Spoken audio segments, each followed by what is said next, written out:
Operation Compass Break, the governor who built a drug empire. In the morning, federal authorities announced the largest coordinated takedown of a political cartel infiltration network ever discovered on United States soil. What they uncovered was not simple corruption. It was command-level treason. A sitting state governor, 3 municipal judges, 14 border agents, and an entire shadow enforcement apparatus had been systematically converted into a cartel logistics machine. Over $220 million in laundered narcotics revenue. Enough cocaine, heroin, and fentanyl to poison a nation. And one man at the center of it all who had been reshaping Massachusetts from the inside out. It began at 4:32 in the morning on a Tuesday. The fog was thick over Boston. Street lights glowed like distant stars through the haze. The city was still asleep, quiet, ordinary. None of the residents in the North End, the financial district, or the industrial zones west of Worcester had any idea what was about to happen.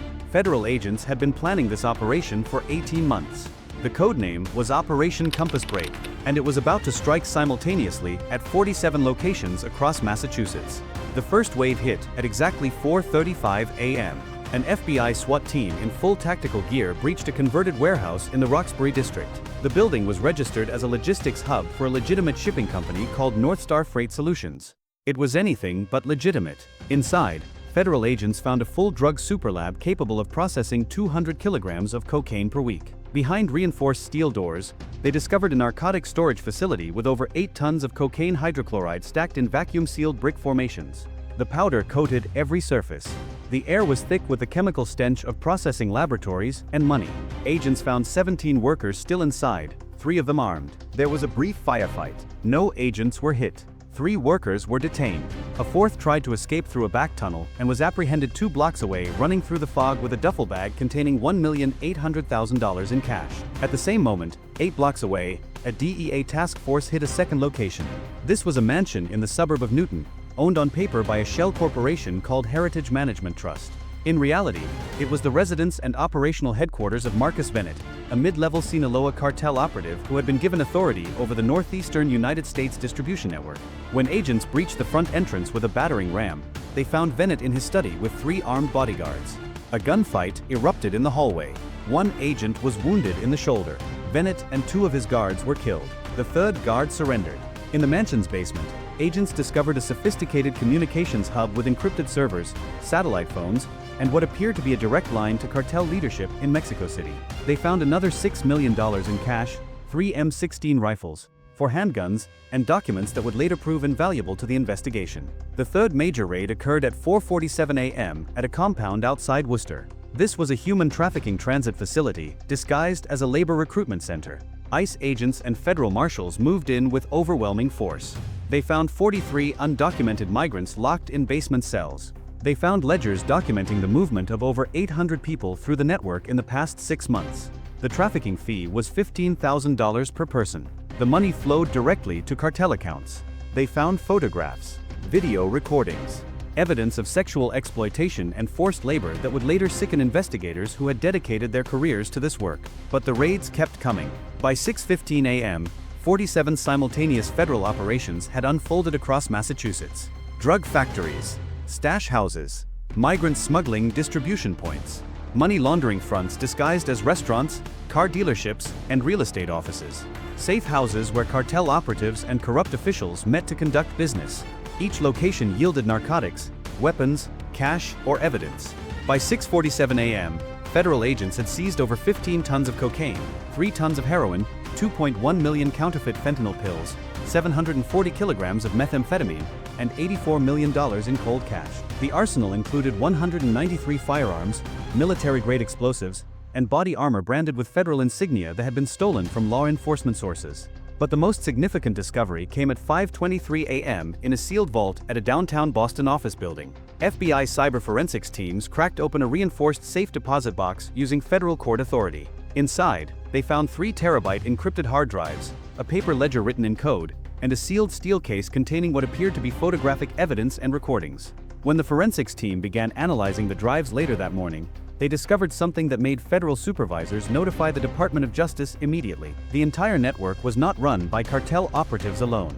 It was run by Massachusetts Governor Harold Whitmore. What the FBI forensics lab uncovered over the next 12 hours would reshape the investigation entirely. The encrypted drives contained detailed digital records of every transaction, every smuggling route, every corrupt official, and every tactical decision made by the cartel network operating inside Massachusetts. But at the center of every major decision was a digital signature, a unique encryption key that matched the secure terminal Governor Whitmore used in the State House. The drives contained recorded video conferences between Whitmore and cartel leadership. They contained authorization documents for border agent payoffs. They contained internal communications with Massachusetts state police commanders directing them to stand down during scheduled narcotic shipments. They contained instructions to judges on how to handle cases involving cartel members. The evidence was overwhelming, meticulous, undeniable. Governor Whitmore had not merely been corrupted by the cartel. He had engineered the entire operation. He had invited the Sinaloa cartel into Massachusetts. He had restructured state infrastructure to protect their operations. He had converted law enforcement into an extension of cartel logistics. And he had been planning to make Massachusetts the permanent continental headquarters for cartel operations in North America. The forensics team mapped out the entire network in a digital diagram that sprawled across multiple screens. They labeled it Operation Compass Break Intelligence Network, OCBIN for short. The diagram showed shell companies with fictional board members, ghost corporations registered in Delaware and Nevada, offshore accounts in the Cayman Islands and Panama, money laundering pipelines disguised as restaurant chains, real estate offices, and logistics companies. They tracked $220 million flowing in and out of dozens of accounts over the past 3 years. They found digital evidence of payoffs to 13 Massachusetts state police officers, 9 border agents, 4 municipal judges, 2 assistant district attorneys, and 1 U.S. Customs official. They found signatures on authorization documents for the murder of 3 DEA informants and 1 Boston journalist who had been investigating cartel activity in the city. The scale of it was almost incomprehensible. Governor Whitmore had transformed his entire state apparatus into a cartel machine. Border protection had been disabled. Drug interdiction had been neutralized. Law enforcement had been divided into 2 groups, those who knew nothing and those who profited. A parallel shadow government had been constructed, invisible to the public, accountable only to cartel interests. This was not corruption. Corruption is an individual weakness. Corruption is taking a bribe here or looking the other way once. This was a systemic redesign. This was deliberate architecture. This was command-level collusion. At 7:15 a.m., federal authorities moved on the State House itself. Governor Whitmore was arrested in his office on Beacon Hill as he prepared for a morning briefing on state agriculture policy. The irony was not lost on the agents who took him into custody. His desk contained photographs of his family, commendations from civic organizations, and awards for his work on public safety initiatives. The man sitting behind that desk had secretly converted his entire administration into a narcotics trafficking empire. By 9 a.m., the Federal Command Center for Operation Compass Break had shifted into its next phase. The location was a secure facility in Cambridge, Massachusetts, operated jointly by the FBI Boston Field Office and the DEA New England Division. The room was dominated by a massive digital wall map of Massachusetts and the surrounding states. Red pulses marked 47 locations that had been hit in the overnight raids. Blue markers indicated secondary targets identified through intelligence analysis. Green markers showed the locations of known cartel safe houses that were still under surveillance. The command center staff consisted of 120 federal agents, cyber analysts, financial investigators, and intelligence officers. They had been working since 4 a.m. without sleep. None of them had eaten. All of them were absolutely focused on what came next. The operation was only beginning. Federal authorities had identified an additional 73 locations across Massachusetts that required immediate action. These were not simple drug houses or stash points. These were critical nodes in the distribution and money laundering network. Some were legitimate businesses that had been infiltrated. Others were residential properties where cartel members and corrupt officials conducted business. One was a private club in Boston's Back Bay where Governor Whitmore and cartel operatives held monthly meetings disguised as charity fundraisers. Another was a bank branch in Providence, Rhode Island, where corrupt tellers had been processing cartel cash deposits into shell company accounts. A third was a private airfield in Connecticut where cartel narcotics were being flown in from Mexico and redistributed to distribution hubs across the Northeast. At 10:30 a.m., the Federal Command issued the order for the second wave of operations. This time, it was not conducted in darkness with surgical precision. This time, it was a demonstration of federal power. 340 additional federal agents were mobilized.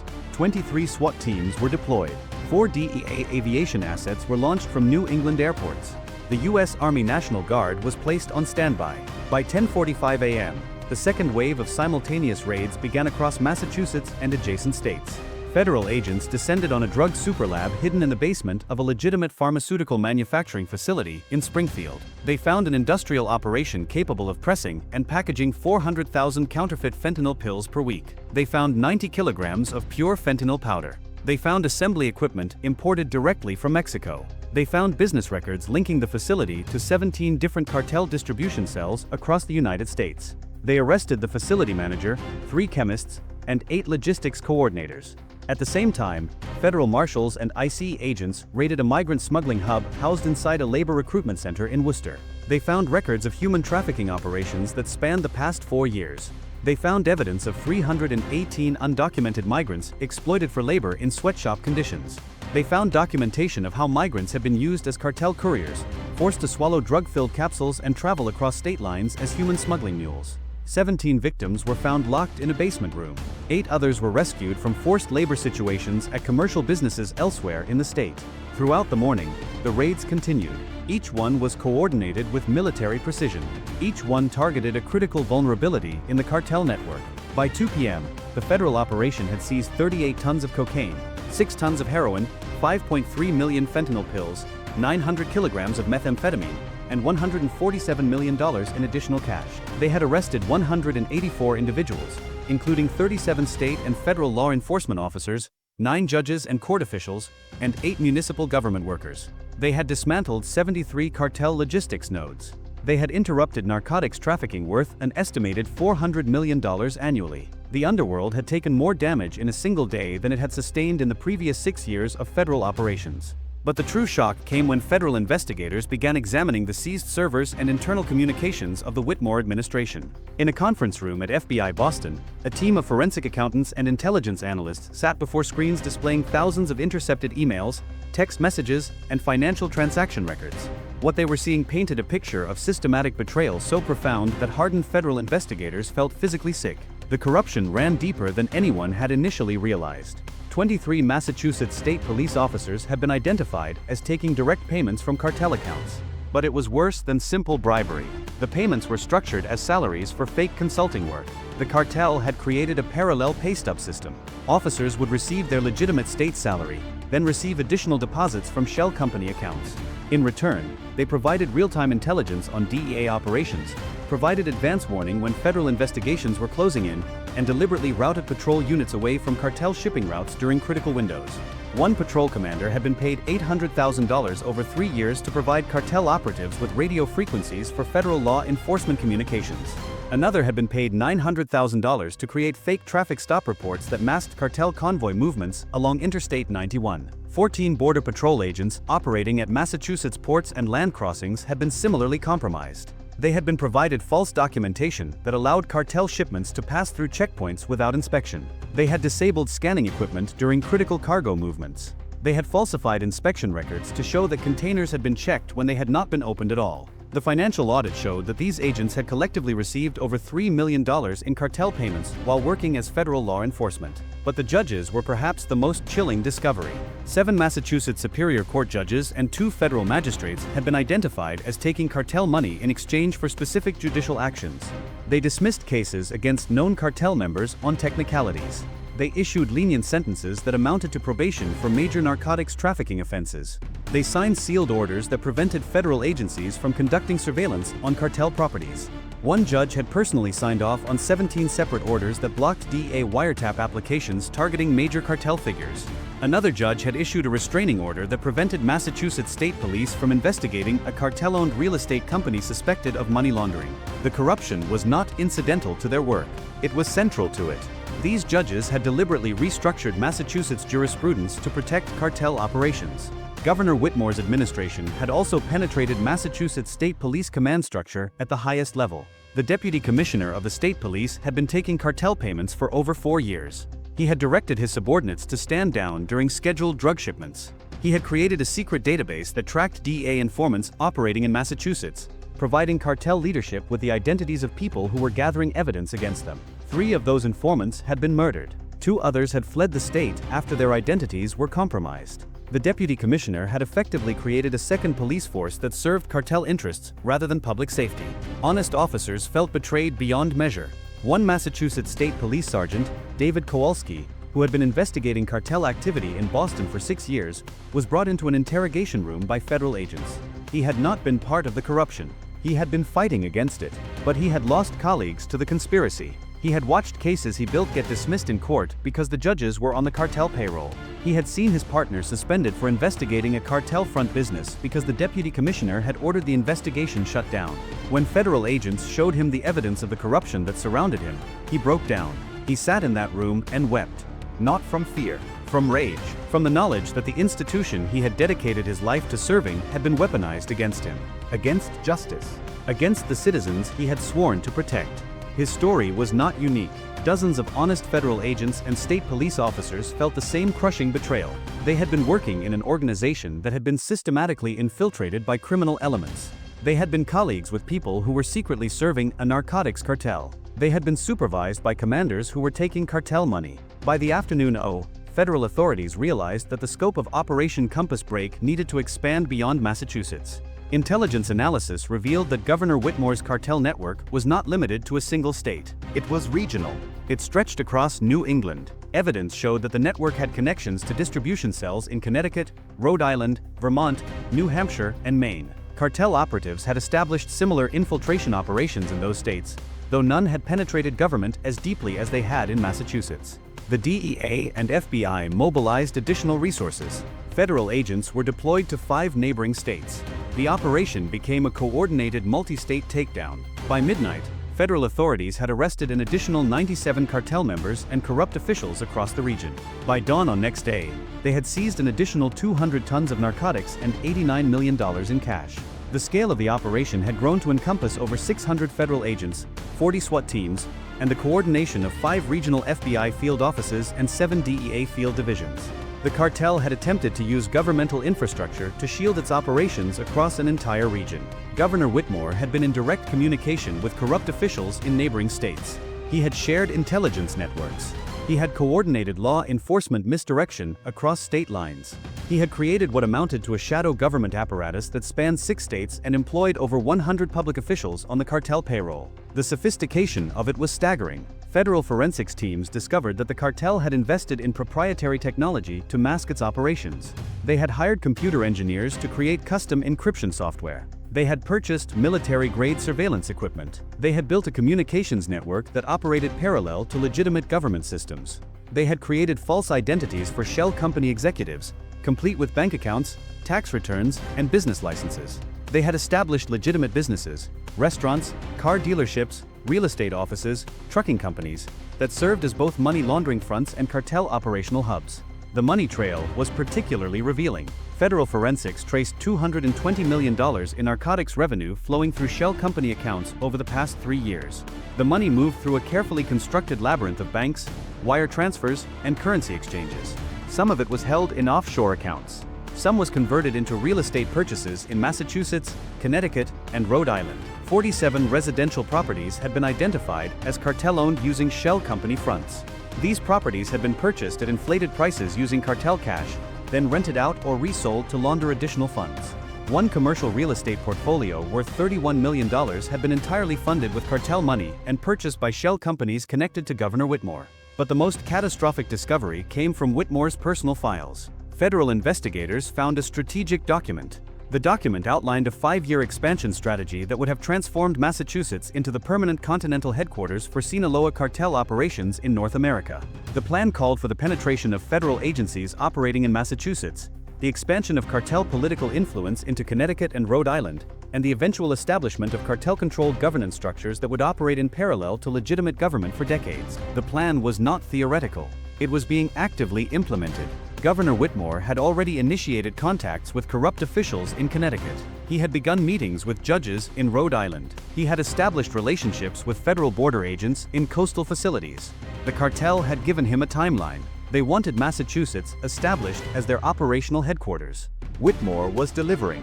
The moral enormity of what had been uncovered silenced even the most hardened federal investigators. This was not isolated corruption. This was not a few bad officials taking bribes. This was a calculated infiltration of state government by a transnational narcotics cartel with the explicit goal of converting an entire state into a cartel-controlled territory. Governor Whitmore had been willing to transform his state into a narcotics empire. He had been willing to sacrifice the safety of citizens for cartel profits. He had been willing to convert law enforcement into a weapon against justice. He had been willing to exchange the future of his state for personal wealth and power. The human cost was staggering. Over the 3-year period that Whitmore's cartel network operated, fentanyl deaths in Massachusetts increased by 347%. Heroin overdose deaths tripled. Communities were devastated by addiction crises. Families were destroyed. Children were orphaned. Neighborhoods that had been recovering from decades of drug abuse were plunged back into crisis as the cartel's expanded narcotics supply flooded the streets. The network that Whitmore had constructed had directly contributed to the deaths of thousands of people. Beyond the overdose deaths, there was human trafficking. Over 800 undocumented migrants had been exploited through Whitmore's migrant smuggling network. Some had died in the process of being transported. Others had been forced into labor bondage, their wages stolen, their documents confiscated, their families held hostage in Mexico as leverage to ensure their compliance. One 19-year-old girl from Guatemala had been trafficked through the network and forced into sexual exploitation. She had been rescued during the federal raids. She was now in federal protective custody, traumatized beyond measure by what had been done to her. The violence was immense. At least 7 people had been murdered by cartel operatives operating through the network. 3 were DEA informants. One was a Boston journalist named Margaret Chun who had been investigating cartel activity and had been killed in her apartment by a cartel hitman. 2 others were competitive drug dealers who had been eliminated to protect cartel market share. One was a state police officer who had discovered the corruption and was attempting to report it through proper channels when he was found shot to death in his car. Margaret Chen's murder was particularly haunting to investigators. She had been a dedicated journalist working to expose organized crime in Massachusetts. She had obtained evidence of cartel activity through her own investigative work. She had been preparing to publish a major story. 3 days before her article was scheduled to run, she was found dead in her apartment with a single gunshot wound to the head. The official investigation had been compromised because the Massachusetts State Police Deputy Commissioner, who was on the cartel payroll, had personally taken control of the investigation and deliberately mishandled evidence.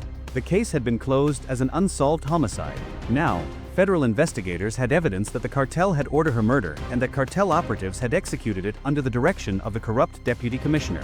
By next day, Governor Harold Whitmore had been charged with 23 federal felonies, including narcotics trafficking conspiracy, money laundering, human trafficking, murder conspiracy, and treason-adjacent charges of providing material support to a foreign criminal organization. 37 law enforcement officers faced similar charges. 9 judges faced federal prosecution. Dozens of other public officials awaited arrest. The legal proceedings would stretch for years. But the fundamental truth was already clear. A sitting state governor had converted his office into a cartel asset. The system would need to be rebuilt from the ground up. Federal authorities announced that they would be conducting a comprehensive audit of every single law enforcement agency operating in Massachusetts.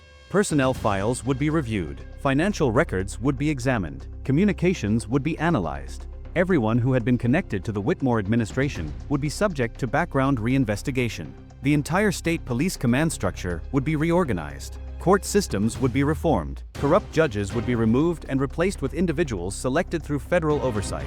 It would be a long and painful process, but it was necessary. Trust, once shattered, could only be rebuilt through transparency and accountability. The federal government also committed significant resources to victim support. The undocumented migrants who had been trafficked would receive legal status and access to comprehensive services.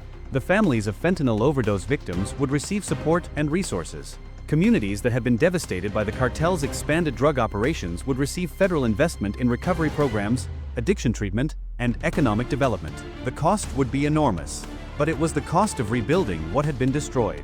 Power does not always announce itself with violence. Sometimes, power only requires silence. It only requires ambition. It requires people willing to trade their integrity for wealth and influence. Governor Whitmore had been willing to make that trade. He had walked into his office every day and made decisions that shaped the lives of millions of people. And every decision he made was calculated to protect and expand a narcotics cartel. That is the danger that Operation Compass Break revealed. The danger is not always visible. Sometimes it wears a suit. Sometimes it sits in the governor's office. Sometimes it has a family and a career and the respect of the community. And sometimes, that is precisely when it is most dangerous. What federal authorities discovered in Massachusetts was a blueprint for how a transnational criminal organization could attempt to capture the state government. Whitmore had not been a random corrupt official. He had been a calculated plant.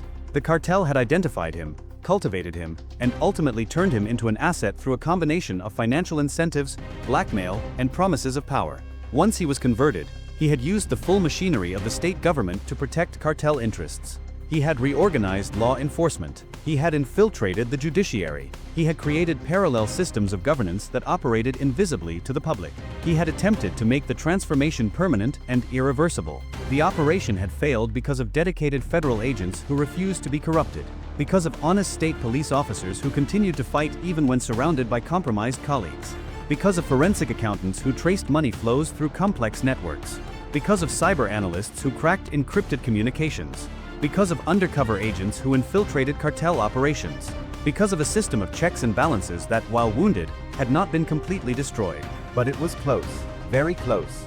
If Operation Compass Break had not been initiated when it was, if the federal investigation had been delayed by even a few months, the cartel would have likely achieved its strategic objectives. The infiltration would have deepened. The corruption would have become more institutionalized. The network would have become self-sustaining and virtually impossible to dismantle. The state of Massachusetts would have been transformed into a narcotics empire, and the foundation would have been laid for similar operations across the country. This news is a warning about what happens when power goes unchecked, a warning about what happens when ambition becomes more important than principle, a warning about the danger posed by transnational criminal organizations that view states and governments as assets to be captured rather than as institutions to be respected, and a warning about the cost of complacency, when citizens stop watching their governments, when journalists stop investigating, when law enforcement becomes compromised, when the system loses the capacity to hold itself accountable. That is when darkness moves in. The fentanyl crisis has killed hundreds of thousands of Americans. The heroin epidemic has devastated communities. The methamphetamine surge has destroyed families. These are not abstract statistics. They are real people, real lives, real tragedy. And all of it is connected to the decisions made by people like Governor Whitmore who prioritize profit and power over human dignity and public safety. Operation Compass Break dismantled one network.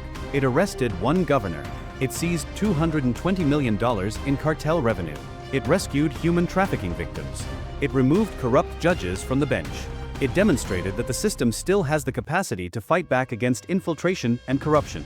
But this story is not finished. There are other states, other potential infiltration points. Other cartel cells attempted similar operations in different jurisdictions. The war against organized crime is not won in a single operation. It is won through constant vigilance, through dedication to justice, through the willingness of honest people to stand against corruption even when it surrounds them. If you are still watching this story, if you have made it this far into this narrative, then you understand the stakes. This is not entertainment.